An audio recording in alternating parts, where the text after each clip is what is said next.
ceasefire as Israel intensifies bombardment amid mounting civilian toll.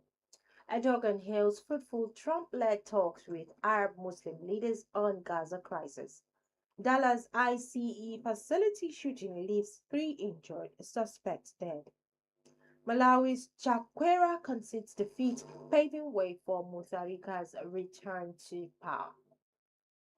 Good afternoon. Welcome to Around the World in 30 Minutes on Politics and Business Television. I'm Fatima Abubakar Oibo. Many thanks for joining us.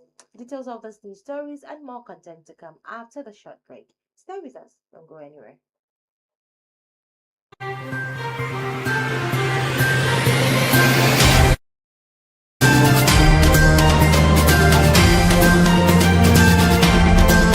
To come after the short break. Stay with us. Don't go anywhere.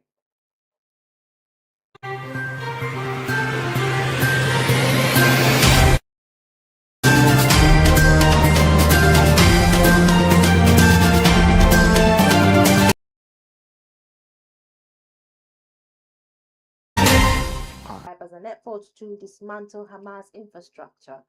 The strikes, which began early Tuesday, have left more than 60 Palestinians dead in a single day, according to local medical sources, with a majority of casualties reported in Gaza City's Shujayyeh neighborhood. Israeli Defense Minister Israel Katz declared the city on fire as the IDF pressed forward with what it calls a decisive operation to secure hostage release and defeat Hamas fighters.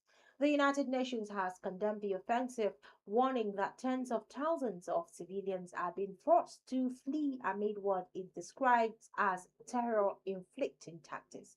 Witnesses on the ground describe scenes of devastation, with families trapped under rubble and hospitals overwhelmed by the injured. International calls for restraint have largely gone unheeded as U.S. Secretary of State Marco Rubio backed Israel's action during a visit to the region, stating that diplomatic options are rapidly narrowing. Meanwhile, protests have erupted across Israel, with citizens demanding a ceasefire and the safe return of hostages. As the humanitarian crisis deepens, civil defense agencies in Gaza report that the death toll continues to rise, with many areas inaccessible due to ongoing strikes and communication blackouts. Meanwhile, day two of the 80th United Nations General Assembly in New York opened with high anticipation as world leaders prepare to is expected to deliver a powerful address focused on Ukraine's sovereignty and the ongoing war with Russia, following U.S. President Donald Trump's renewed support for Kyiv's territorial claims. Iran President Masoud Pezeshkian will speak amid economic turmoil at home, with the Iranian rial hitting a record low just hours before his scheduled remarks. His speech is likely to touch on sanctions, regional stability, and Iran's strained relations with Western powers. In a historic moment, Syria's interim leader Ahmed al-Shara is set to speak, marking the first presidential address from Syria at the UNGA in nearly 60 years.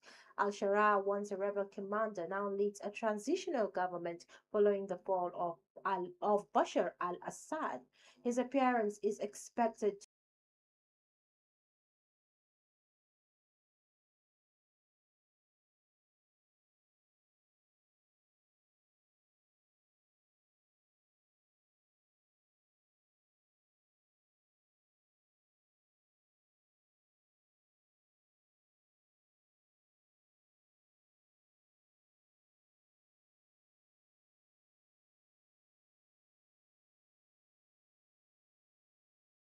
reforms and regional alliances. For now, Israel's war on Gaza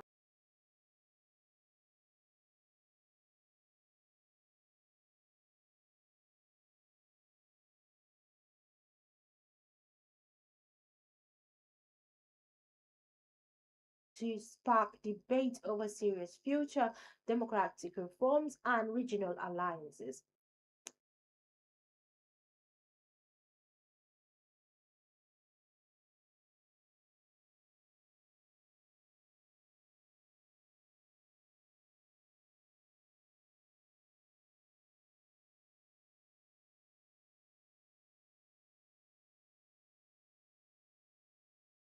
continues to dominate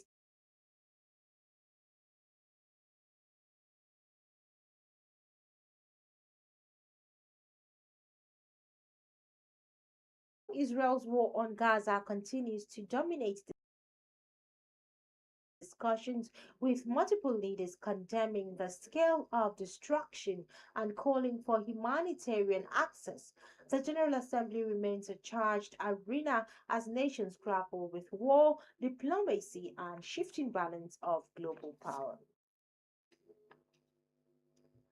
In other news, Russia has declared it has no choice but war following US President Donald Trump's unexpected reversal on Ukraine, which saw him publicly back Kyiv's efforts to reclaim all occupied territory. Kremlin spokesman Dmitry Peskov dismissed Trump's remarks, calling Russia a paper tiger and suggesting Ukraine could win all of Ukraine back in its original form as misguided and provocative.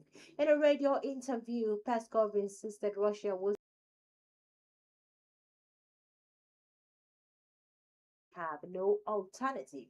The shift comes after Trump met with Ukrainian President Volodymyr Zelensky on the sidelines of the UN General Assembly, where he pledged support for Ukraine's full territorial restoration. Moscow responded with intensified bombardments and airspace violations across Eastern Europe, while downplaying the effectiveness of Trump's previous outreach, including a summit with President Putin in Alaska that yielded close